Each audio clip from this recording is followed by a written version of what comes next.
देखिए हमें फंक्शन दिया गया, हमें इसकी कंटिन्यूटी और डिफरेंशिएबिलिटी फाइंड करनी है 2 पर, और हमें ग्रेटेस्ट, यहाँ पर आप लोगों को देखिए क्या दिया हुआ है, ग्रेटेस्ट इंटीजर। ठीक है, अब सबसे पहले ये बात बताइए, मान लीजिए आप लोगों की वैल्यू 0 और 2 के बीच में है, तो 0 से 1 अगर हम लेते हैं तो x greatest integer of x का आंसर क्या आएगा 0, और 1 से अगर हम 2 लेते हैं तो x greatest integer of x का आंसर कितना आएगा यहाँ पर x इंटू 1, यानी इसकी वैल्यू रख लेते हैं। तो बताइए, यानी कि तो 0 ही हो गया। तो इसका मतलब इस फंक्शन को अगर हम रिमूव भी कर दें तो आप लोगों का केवल क्या आ गया यहाँ पे x इंटू 1। ओके, और यहाँ कितना आ गया x minus 1।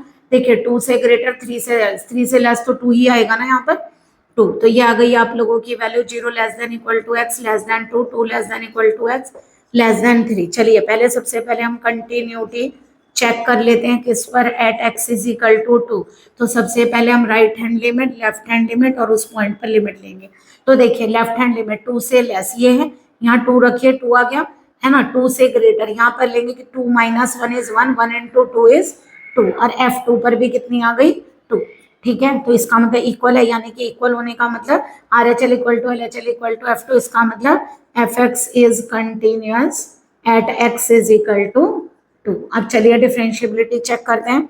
F dash x कितना आ गया, x का डिफरेंशियल हो गया 1, 2 को एज इट इज, इसका आ गया 1 माइनस 0, यानी कितना आ गया ये 2। तो 0 less than x less than 2 पर 2 less than equal to x less than 3। तो बताइए यहाँ से आर एफ डैश 2 और एल एफ डैश 2 की वैल्यू निकालते हैं, क्योंकि हम क्या चेक कर रहे हैं, डिफरेंशिएबिलिटी किस पर, एट x इक्वल टू 2।